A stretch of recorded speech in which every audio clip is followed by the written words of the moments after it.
Middle class ఇన్వెస్ట్మెంట్లో లేకుంటే దాన్ని ఇంకా పెంచుకోవాలి అంటే ఏం చేయాలి? చాలా మంది మిడిల్ క్లాస్ వాళ్ళు మనీని సేవ్ చేస్తే రిచ్ అవుతారు అనుకుంటారండి. బట్ ఎప్పటికీ అవ్వలేదు. ఆ గోల్డ్ కానీ too much of real estate కానీ వెళ్తూ ఉంటారు. అది పెరిగితేనే వీళ్ళకి పెరుగుతుంది. యాడిక్వేట్ హెల్త్ ఇన్సూరెన్స్ అంత అవసరం ఏముంటుంది అనేది ఆలోచన అంతే. అప్పటికే 1,50,000 పెట్టాను, నాకు ఒక్క క్లైమ్ కూడా రాలేదు. వీళ్ళు మర్చిపోతున్న విషయం ఏంటంటే క్లైమ్ వస్తే హాస్పిటల్లో ఉండాలి, అదంతా ఎవరు ఇబ్బంది పడతారు. నెక్స్ట్ వచ్చేసరికి డెట్ ట్రాప్ లో పడతారు. ఒక ఫాదర్ వాళ్ళ కొడుకుని ఎడ్యుకేషన్ లోన్ తీసుకొని చదివించారు, గ్రాడ్యుయేషన్ అయిపోయి జాబ్ తెచ్చుకుని 5 years 6 years లోన్ తెచ్చడానికి సరిపోతుంది. ఆ చుట్టుపక్కల వాళ్ళ పియర్ గ్రూప్ వాళ్ళందరూ కారు కొంటారు.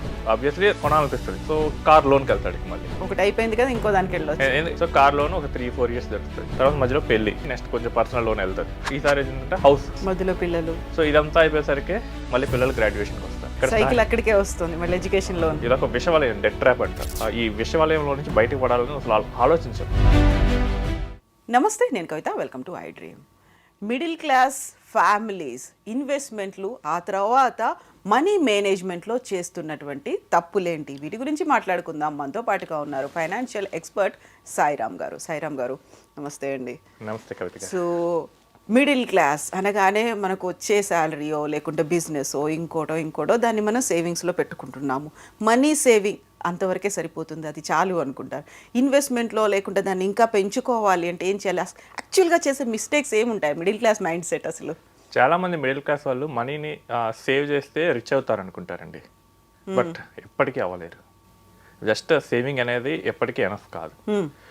చాలా మంది కష్టపడి సంపాదిస్తారు, రూపాయి కూడా వృధాగా పోనీరు, దుబారా ఖర్చులు చేయరు. కానీ ఇంత చేసినా కానీ ఫినాన్షియల్గా స్ట్రగుల్ అవుతూనే ఉంటారు. సో దీనికి రీజన్స్ ఏంటంటే సరైన తెలివిగా ప్లానింగ్ చేయకపోవటం. సో ఫస్ట్ ఏంటంటే అసలు సేవింగ్స్ మీద వాళ్ళ మైండ్ సెట్ ఉంటుంది. ఇన్ఫ్లేషన్ దీనికి చాలామంది మర్చిపోతారు. సో ఇప్పుడు సేవ్ చేయటం అంటే ఏం చేస్తారంటే వాళ్ళు క్యాష్లో ఉంచుకుంటారు, లేదా బ్యాంక్ అకౌంట్లో పెడతారు, లేదా ఎఫ్డీస్ పెడతారు, లేదా ఎండోమెంట్ పాలసీస్ తీసుకుంటారు.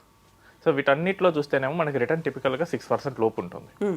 ఈ రోజుల్లో మనకు అఫీషియల్ డేటా ప్రకారం చూసుకుంటేనే ఇన్ఫ్లేషన్ అనేది 5% పైన ఉంది. సో ఇదేంటంటే జస్ట్ మనం వాడే నిత్యావసరాల వస్తువులు వీటి మీద బట్టి. అండ్ మన లైఫ్ స్టైల్ ఇన్ఫ్లేషన్ కూడా కన్సిడర్ చేస్తే ఇంకొంచెం ఎక్కువ ఉంటుంది. సో జనరల్ ఇన్ఫ్లేషన్ అనేది 7% ఉంటుంది. అంటే ఈ రోజు నాకు ఒక ఐటమ్ నాకు 100 రూపీస్కి దొరికితే నెక్స్ట్ ఇయర్ నాకు 107 రూపీస్కి దొరుకుతుంది.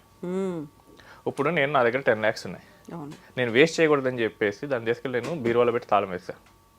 ఒక 10 years తర్వాత ఓపెన్ చేశాను, నాకు 10 lakhs అయితే ఉంటాయి, యాజ్ ఇట్ ఈస్గా అలాగే ఉంటుంది. బట్ 10 ఏళ్ల క్రితం నేను కొనగలిగిన వస్తువులు అదే 10 lakhs ఈరోజు నేను కొనగలుగుతానా? లేదు కదా. సో డబ్బు తన కొనుగోలు శక్తిని కోల్పోయింది.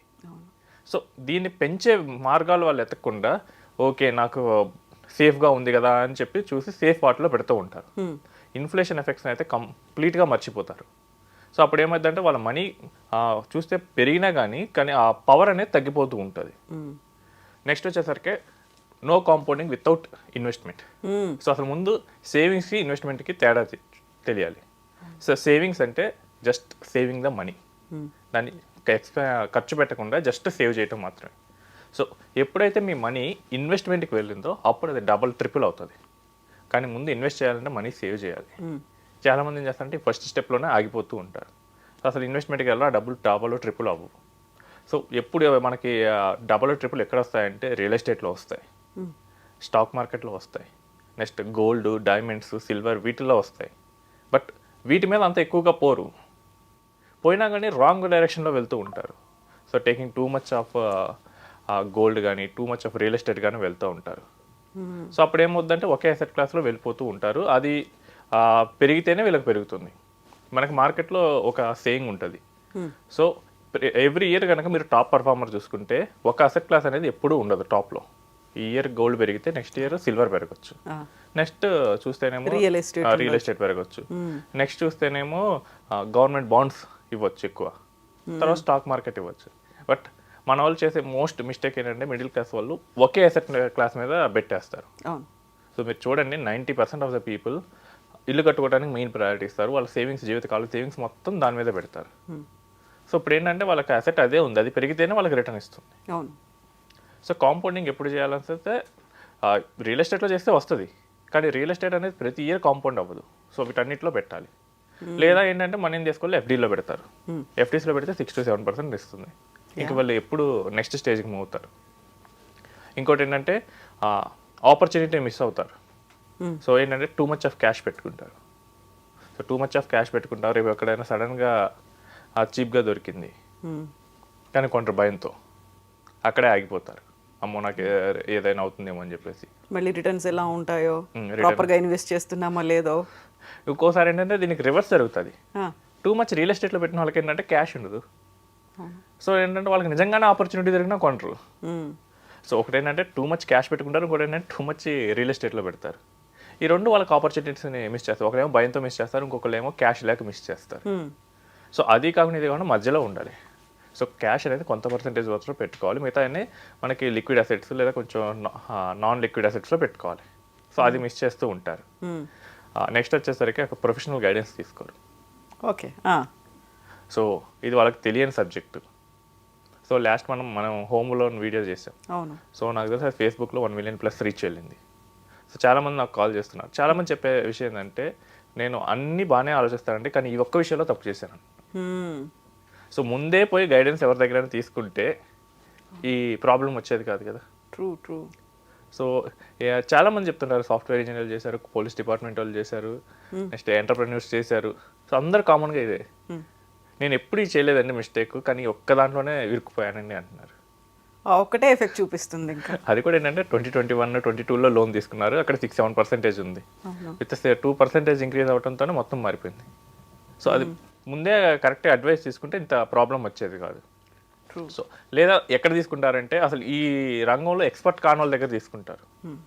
సో మన చుట్టుపక్కల ఉన్న వాళ్ళ దగ్గర, ఫ్రెండ్ సర్కిల్లో.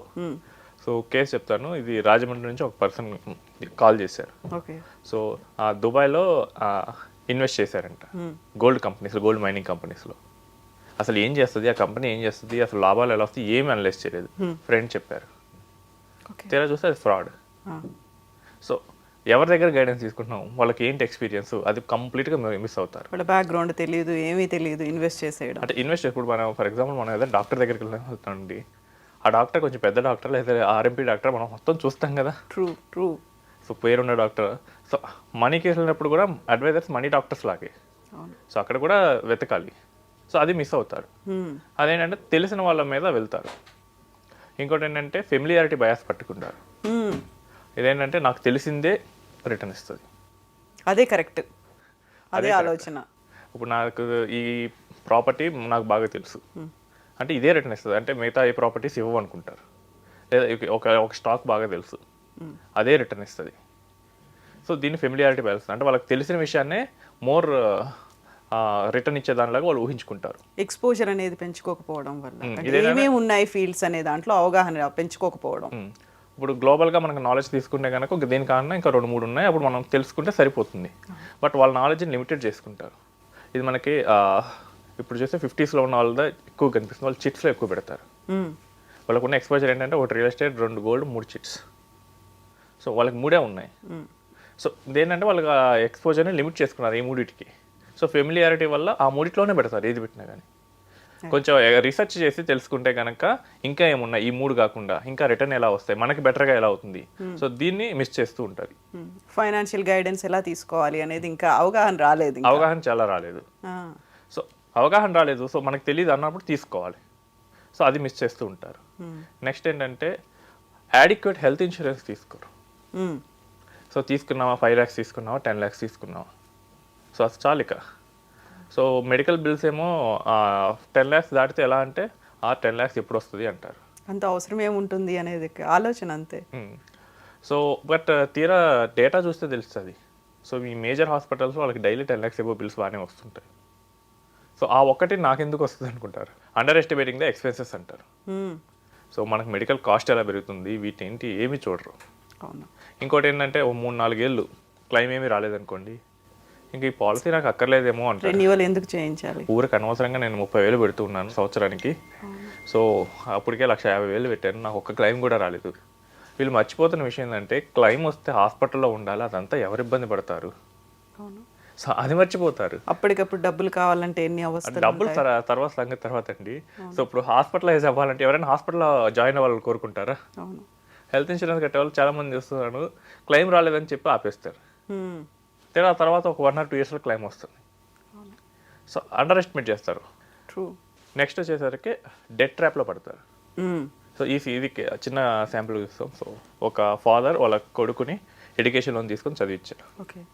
గ్రాడ్యుయేషన్ అయిపోయింది. ఆయన ఒక 1 or 2 years కష్టపడి జాబ్ తెచ్చుకున్నాడు. సో ఇప్పుడు ఏం చేయాలి, లోన్ తీర్చాలి. ఓ 5 years 6 years లోన్ తీర్చడానికి సరిపోతుంది. ఈ లోపల ఏం చేస్తారంటే ఆ పర్సన్కి ఆ చుట్టుపక్కల వాళ్ళ పియర్ గ్రూప్ వాళ్ళందరూ కారు కొంటారు. ఆబ్వియస్లీ కొనాలనిపిస్తుంది. 5 years అయింది కాబట్టి శాలరీ కూడా కొంచెం పెరుగుతుంది. సో కార్ లోన్కి వెళ్తాడు ఇక మళ్ళీ. ఒకటి అయిపోయింది కదా, ఇంకో దానికి వెళ్ళొచ్చు. ఎందుకు కార్ లోన్కి వెళ్తున్నాడంటే ఉన్నది మొత్తం లోన్కే కట్టేశాడు ఈ 5 years. ఇప్పుడు కార్ లోన్కి వెళ్తాడు. సో కార్ లోన్ ఒక 3-4 years దొరుకుతుంది. తర్వాత మధ్యలో పెళ్ళికి అమౌంట్ చూడాలి. నెక్స్ట్ కొంచెం పర్సనల్ లోన్ వెళ్తుంది. సో ఇదంతా తీరేసరికి ఈసారి ఏంటంటే హౌస్, ఇది ఒక 15 years పడుతుంది, 15-20 years. మధ్యలో పిల్లలు ఈ ఎక్స్పెన్సెస్ అన్నీ నడుస్తూ ఉంటాయి. సో ఇదంతా అయిపోయేసరికి మళ్ళీ పిల్లలు గ్రాడ్యుయేషన్కి వస్తారు. సో సైకిల్ అక్కడికే వస్తుంది మళ్ళీ ఎడ్యుకేషన్ లోన్. ఇది ఒక విషవలయం, డెట్ ట్రాప్ అంటారు. ఈ డెట్ ట్రాప్లో చాలా మంది మిడిల్ క్లాస్ వాళ్ళు ఇరుక్కుంటున్నారు. సో అసలు ఇది అసలు నేను మా ఫాదర్ డెట్ ఎందుకు తీసుకున్నారు, నేను లోన్ మీద ఎందుకు చదివించారు అన్న విషయాన్ని కంప్లీట్గా మర్చిపోతారు. సో ఆ మిస్టేక్ మనం చేయకూడదు అన్న విషయాన్ని మర్చిపోయి లోన్ తర్వాత లోన్, ఇది అయిపోయింది వేరే లోన్, ఇది అయిపోయింది వేరే లోన్, చివరికి ఏమైతే లైఫ్ మొత్తం లోన్ అయిపోతుంది. నెక్స్ట్ ఇదే సర్కిల్ వాళ్ళ నెక్స్ట్ జనరేషన్కి కూడా ఇస్తారు. ఈ విషవలయంలో నుంచి బయటకు పడాలని అసలు ఆలోచించరు, అలవాటు అయిపోతుంది. సో లోన్ ఎప్పుడు తీసుకోవాలి, ఎంత తీసుకోవాలి, ఈ విషయాలన్నీ మర్చిపోయి ఓవర్ థింగ్స్ కూడా తీసుకుంటారు. లోన్ ఎలిజిబిలిటీ నీకు ఎంత ఉంది, నీకు ఒక 10 lakhs ఉంది, సో నీకు అవసరం 20 lakhs అయితే నువ్వు ఆపుకోవాలి. అంతేగాని 2 బ్యాంకుల్లో సేమ్ టైం పోయి లోన్ ప్రాసెస్ చేసే వాళ్ళు కూడా ఉన్నారు. సో బ్యాంక్స్ ఏంటంటే సిబిల్కి ఇచ్చేటప్పుడు టైం తీసుకుంటాయి, ఒక 10 days 15 days. ఈ 2 weeks గ్యాప్లోనే వీళ్ళు ఏం చేస్తారంటే 2 బ్యాంకులోనే అప్లై చేసేస్తారు. సో బ్యాంక్స్ తెలియదు కాబట్టి వాళ్ళు ప్రాసెస్ చేసేస్తారు. సో ఇట్ ఈస్ ఇల్లీగల్, కానీ వాళ్ళకి అవసరం ఉంది, ఎలిజిబిలిటీ లేకుండా పోయి తీసుకుంటారు. రేపు ఒకవేళ సిచ్యువేషన్స్ రివర్స్ అయితే ఎంత ప్రెజర్ వస్తుంది, మళ్ళీ నెక్స్ట్ జనరేషన్ కూడా అదే ట్రాప్లోకి వెళ్ళిపోతారు. సో ఫైనాన్షియల్గా ప్లాన్ చేసుకోరు. సేవింగ్స్ అనే పేరుతో చెప్పేసి ఆ ఇన్ఫ్లేషన్ బీట్ చేయని వాటిలో ఎక్కువ ఇన్వెస్ట్ చేస్తారు. ఒకవేళ ఇన్ఫ్లేషన్ బీట్ చేసే వాటిలో పెట్టండి అంటే కనుక రాంగ్ వాటిలోనే ఎక్కువ పెడతారు. పెట్టండి అంటే ఒకేసారి పొలవమని గోల్డ్లో పెట్టడం, పొలవమని తీసుకెళ్ళి రియల్ ఎస్టేట్లో పెడతారు. ఆ మిక్స్ అన్నిట్లో పెడితే సరిపోతుంది. సో మనకి ఇప్పుడు ఉంది ఒక తాళి ఉంది. సో మనకేంటంటే ప్రోటీన్, కార్బోహైడ్రేట్స్, ఫైబర్ అన్నీ కలిపి ఉన్న డైట్ బాగుంటుందా, లేకపోతే ఓన్లీ కార్బోహైడ్రేట్స్ ఇస్తే బాగుంటుందా? ట్రూ. సో ఓన్లీ కార్బోహైడ్రేట్స్ ఇస్తే కనుక వెయిట్ పెరుగుతారు. సో ఎప్పుడైనా కానీ మన ఇన్వెస్ట్మెంట్స్ అనేవి అన్నిట్లో ఉండేటట్లు చూసుకోవాలి, ఈక్వల్గా ఉండేట్టుగా. ఈక్వల్ కాకపోయినా అట్లీస్ట్ రీజనబుల్ ఎక్స్పోజర్ ఉంటే సరిపోతుంది. వాటిని మిస్ చేస్తూ ఉంటారు. వాటిని మిస్ చేసి చాలామంది ఒక్క అసెట్ క్లాస్లోనే ఎక్కువగా ఇన్వెస్ట్ చేయడం జరుగుతూ ఉంటుంది. సో ఎవరైనా కానీ ఒక్క అసెట్ క్లాస్లోనే ఇన్వెస్ట్ చేస్తే వాళ్ళు ఎప్పటికీ రిచ్ కాలేరు. సో వాళ్ళు ఏంటంటే మిడిల్ క్లాస్ లేదా అప్పర్ మిడిల్ క్లాస్, సో ఇదే కేటగిరీలో ఉంటారు. దీనికి బియాండ్ ఆలోచించగలిగితేనే ఫైనాన్షియల్ ఎక్స్పర్ట్ని పెట్టుకొని ప్రాపర్ అడ్వైస్ తీసుకొని ప్రాపర్ గైడెన్స్ తీసుకొని చేయాలి. సాయిరామ్ గారు, థ్యాంక్ యూ సో మచ్ అండి. థ్యాంక్ యూ అండి.